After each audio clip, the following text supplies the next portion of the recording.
екі түрлі прованский трава қосылған печенье. Онды електен өткізіп дайындап аламыз. Оған кунжут қосамын, прованский трава қосамын. Араластырамын. Су құямын. Тұз саламын. Су қойдым. Сармай салдым. Қазір су қайнауға жақындағанда мен апарып жаңа ұнның үстіне құйып тесті жасаймын. Судың құрамына қайнауға жетіп ысыды. Енді осы ыстық суды ұнның үстіне құйып тестелеймін. Алдымен араластырамын. Ыстық өйткені сосын қолмен істеймін.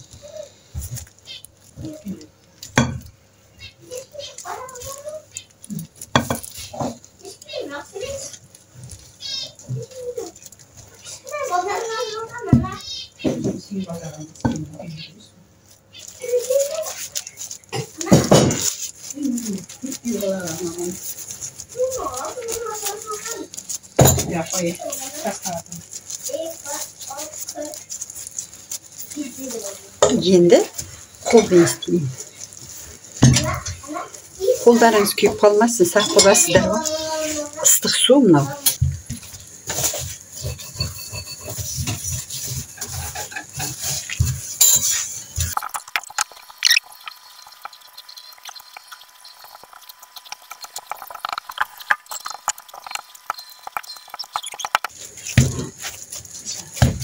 Міне тестім бірікті.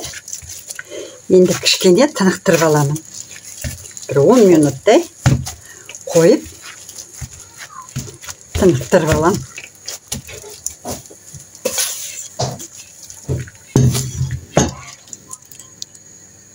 Міне арада 10 минут уақыт өтті. Қамырым тынықты. Енді бұны қамырды бірнеше бөліктерге бөліп, жұқа етіп ысып, печенье дайындаймын қазір.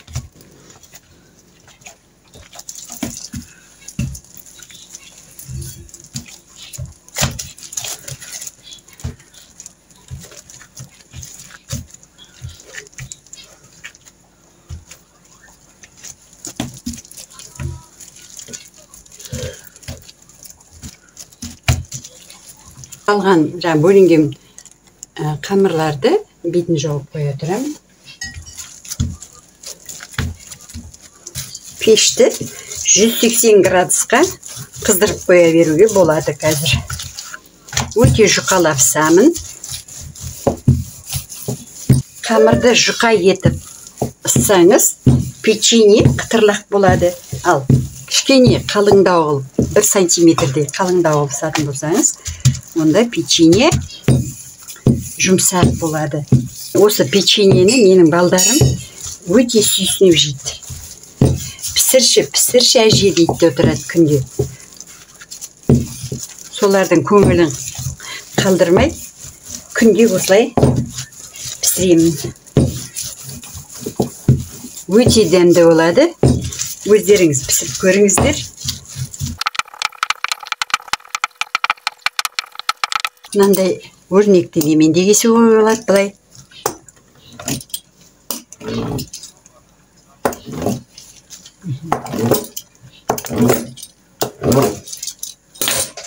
Кесіп противенге қазір үстін шаншқымен кішкене өрнектеп жіберем қазір.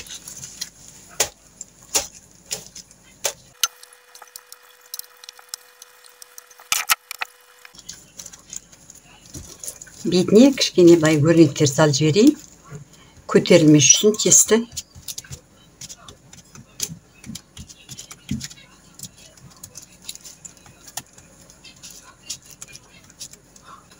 Сүт жағып жібергім келіп тұр бетіне. Балдар сүт жаққанды жақсы көреді. печеньелерді пешке қоямын қазір. 20-15 әртүрлі жағдайда піседі. Сіздер де пештеріңіздің пісіруіне қараңыздар. 10 минут, 15 минут әртүрлі уақытта піседі кейде. Тағы да ысып дайындап жатырмын.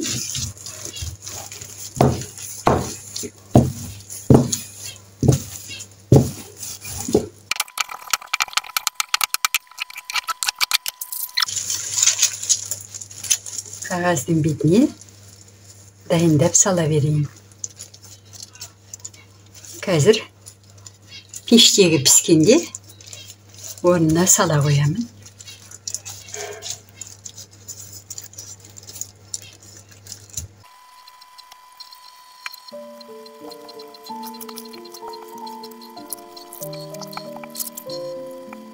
Міне печеньем пісті, сап-сары болып. Қазір енді екінші партиясын саламын.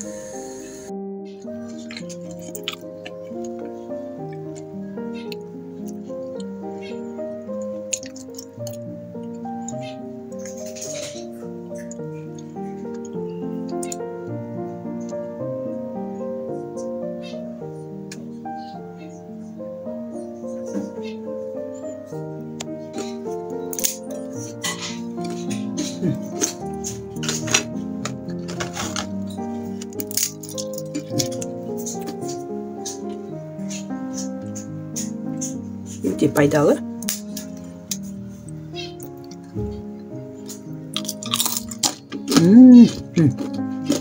Күтірлеп тұр өсті.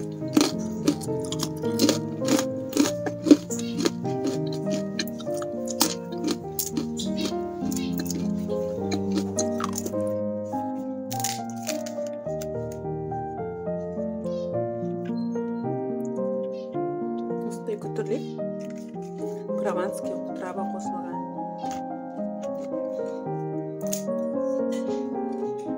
Рецепт насыр лайк басып комментарий қалдыруларыңызды сұраймын. Менімен бірге болыңыздар, достар. Өте пайдалы.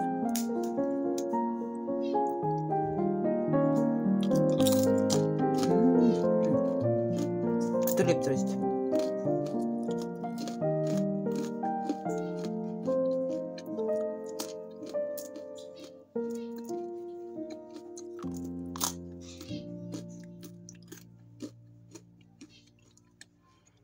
Осылай күтірлеп тұратын печенье.